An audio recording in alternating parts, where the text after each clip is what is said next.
friends. Hope you're doing well. So, today I would like to talk a little bit about my stock market, my investment portfolio. Doing some changes, and I was, caught up to date on my financial, I don't know what you call it. I have a Google spreadsheet that just has like my debts and my investments, and so that way I can like track my net worth. And my net worth just went in the negative again, which it's been in the negative for most of my life, so it's like not a big deal. But it had been in the positive for a while, but it just dropped negative because of all the medical bills that are coming and all of the car stuff. So it's so it's not great, So I'm like, my net worth now is like negative 3,000 something, 3,100 or something like that. So last time I checked it's been a while, but it was like positive 6,000. So I think part of it is like some of my investments have gone down, which that's just the nature of the beast. Anyway, so right now I have 3 investment accounts. I have one at Ally, I have one at Robinhood, and I have one at Fidelity, which I opened somewhat recently. So the reason why I have 3 is because I started on Ally because it used to be called Trade King, and they used to have the best price per trade, like when I just got started in the stock market trading. Fun fact for those of you who are new to stock market trading or have never done it, it used to cost money for every single trade you did. It was like $7 to $10. Like any trade, if you were buying one share, it was like $10. So the fact that like if you are young, if you are under 30, even if you're over 30, like, and you're not investing in the stock market, there's never been a better time to do it. Because like when I first started in the stock market, I was like 14, right? And I was making $5.25 an hour, so I had to work for 2 hours just to make one trade. And if I wanted to sell the trade, I had to work for 2. So I had to work for 4 hours just to get into and out of a stock before you even talk about the price of the stock. And what's crazy now is you can even buy fractional shares, so there's no cost. And if you want to buy $1 of Coke, you can buy $1's worth of Coke, which is just... Oh, somebody made a bunch of noise.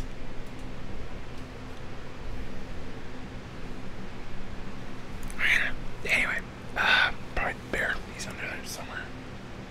He likes to knock things over. Also, I got my long hair out today. What do you think? So pretty. Am I pretty? Anyway, nice and shaved. So smooth. Anyway, back to the stock market. So, it started with Trade King, then Trade King got bought by a company called Ally. They're like an online bank. I'm very, very unhappy with them right now because if you follow the stock market drama with GameStop went from like $30 to $300 this January. And so I had a bunch of shares of that, and like during that time, Ally just like lost my account. Like it said I had nothing, and I was like very angry. They lost, I don't know, for like a week, which is inexcusable. Like imagine going to the bank, and the bank just being like, yeah, we think you have money, but we don't know how much, so we can't give you any. Inexcusable. So the only reason I haven't closed that account yet is because I still have some shares of GameStop, and I'm waiting to see kind of what happens with that. Once I sell out that, closing that account, I might just actually just sell those and move all that money. But I don't want to miss out, because it could happen any day. Because they say, don't quote me on this, not a financial advisor. They say GameStop is poised to go up again. So we'll see if that happens. Hopefully it does. Cross your fingers. Knock on wood, because if it goes as high as people are projecting, even if it goes like half as high as people are projecting, like I'll have enough money for a down payment for a house, which would be fucking sweet. Anyway, that said, so let's talk about my investments. So also, I have a Robinhood account, and I'm slowly moving my money out of Robinhood because I keep hearing about really like nasty things they're doing. And the most recent one is there's something called, the acronym is PFOF,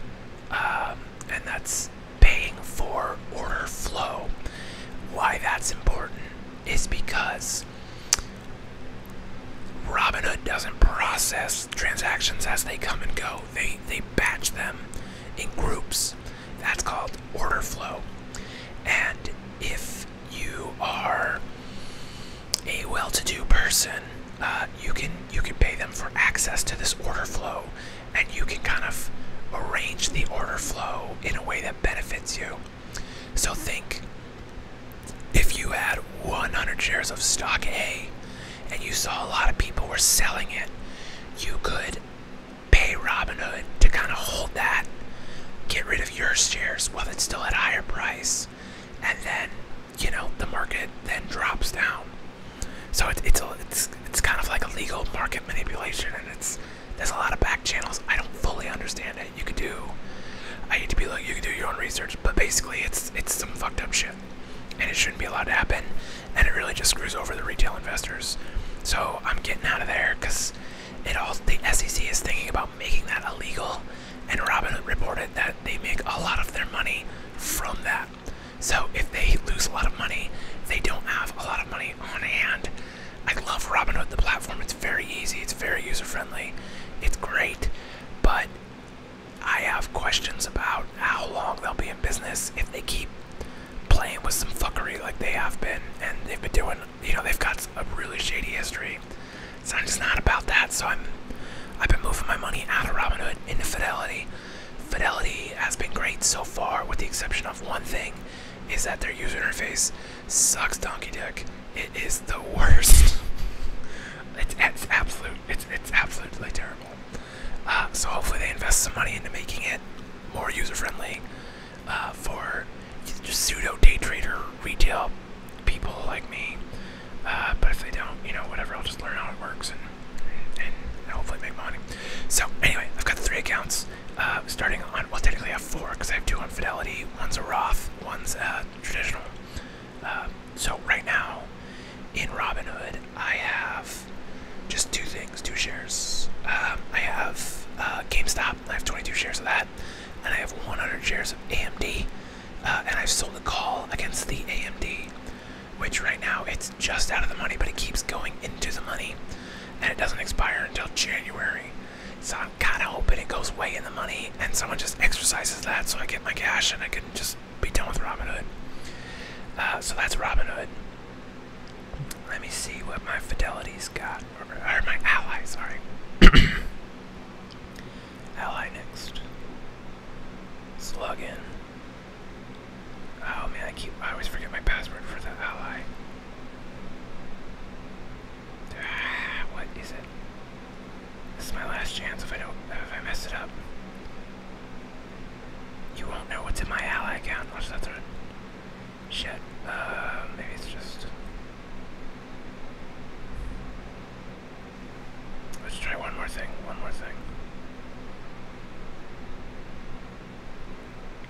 Oh, account locked. Yep, so I know I have 10 shares of GameStop in my Ally account. I also have 2 Harbors, which is a real estate investment trust, which, if you're not familiar, a real estate investment trust essentially works like a mutual fund. It's a company that collects money from investors, buys a bunch of retail property, and then leases it out. And the good thing about those is they pay very high dividends, so that one's been good. I have Palantir, about 10 shares of that in my Ally account, and that's a data mining company, essentially. I've got 115 shares of BlackBerry, which, you know, they had a lot of heat earlier this year with a lot of people talking about all the software and data security stuff, but it just, like, it popped up to 20, and then it kind of went back down, and it's kind of just been floating around $10, so it hasn't really been doing anything interesting. But maybe. Oh, also I'm drinking Bang today because it's late, and I'm getting my juice, getting my energy on. Let's see what else. I have one other, I think it's Granite Point Mortgage Trust, which is another real estate investment trust, and I think that's all I have in my Ally account. It's only about $5,000 worth. And then in my Robinhood account, I have $15,000 worth of stock, if in case you're keeping track. So that's $20,000. And then in my Fidelity account, which is my last account, well, the last 2 accounts, I have, I think it's about $10,000 between the 2 of them. So let's see. Oh, that's not the password.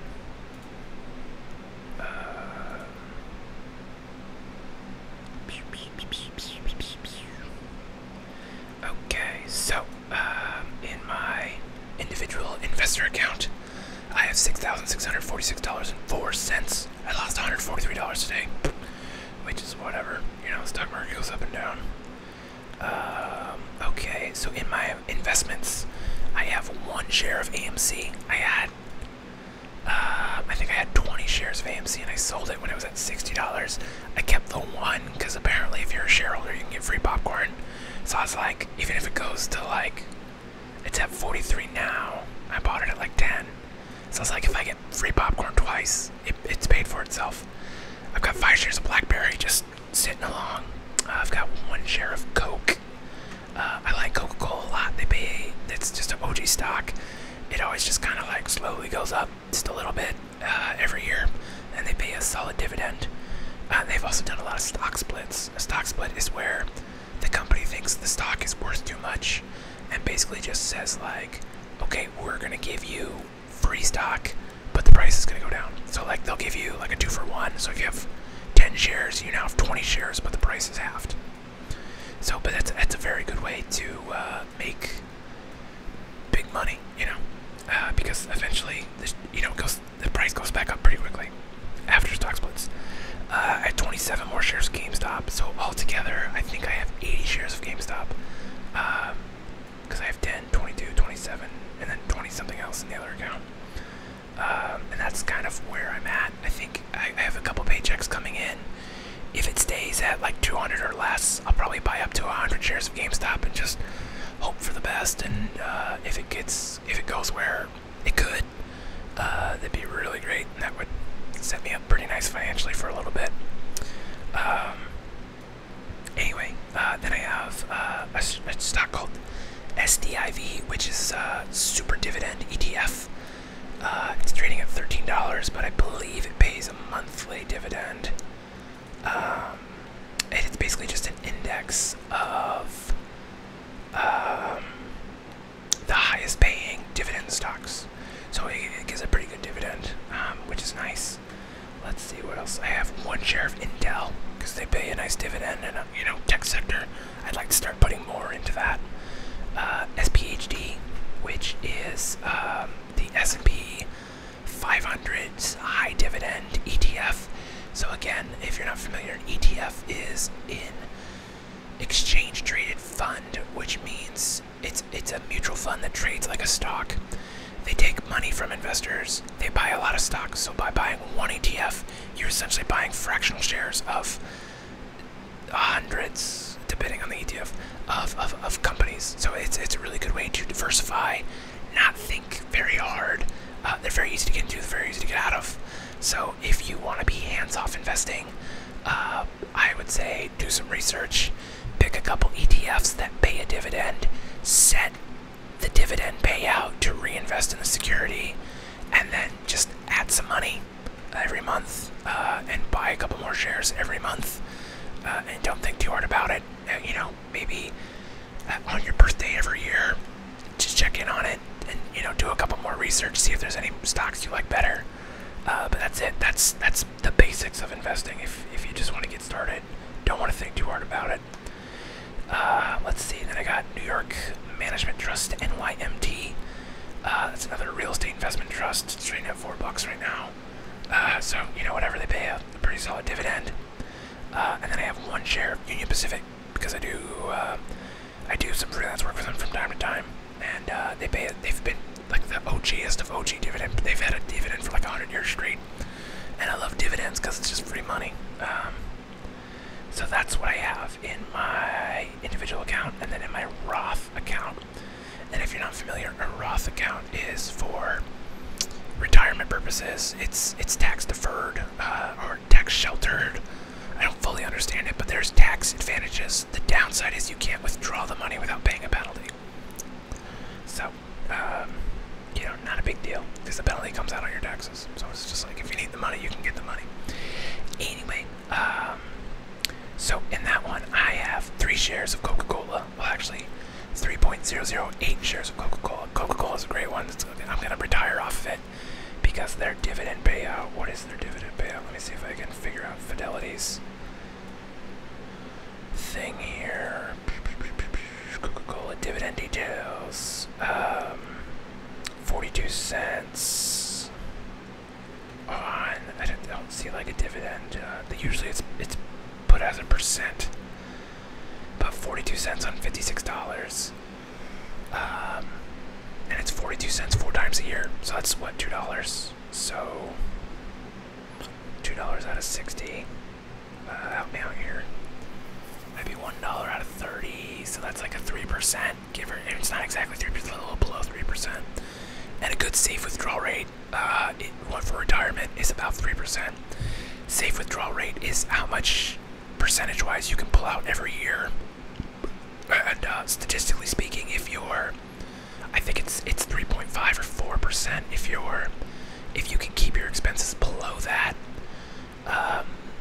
and that pays for everything, you should statistically make it until you die with money left over, like 95% of the time or something like that. There's a study on it. If you Google FIRE, F-I-R-E, which is financial independence / retire early, and then SWR, safe withdrawal rate, you can find all kinds of stuff on it. It's really interesting shit.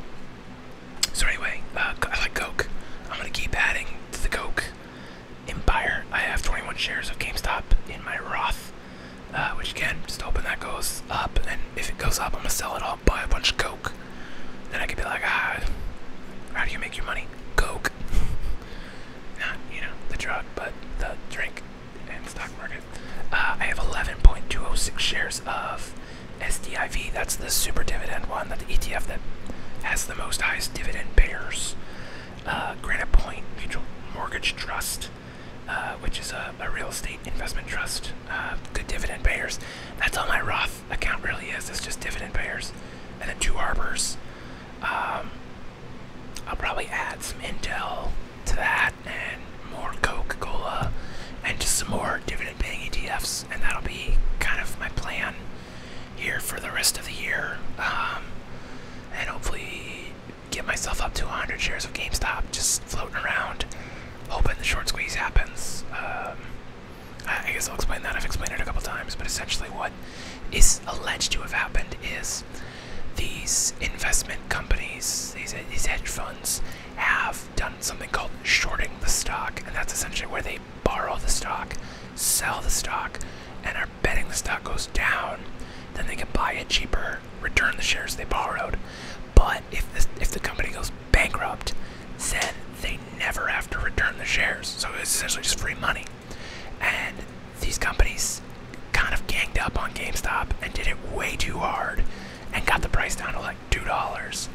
And then somebody on Reddit figured out that GameStop was actually a really undervalued company, and bet their life savings on it, and a lot of people piled on.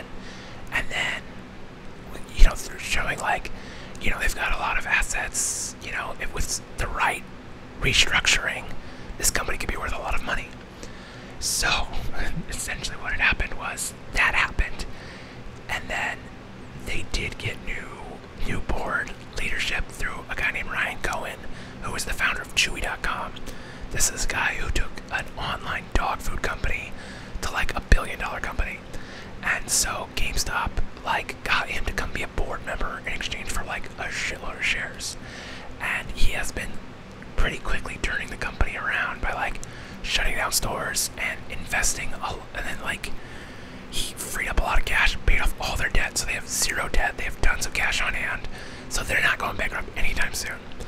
And so these hedge funds essentially are fucked because they shorted the stock, they borrowed their shares at $5, $10, and currently it's trading at $200.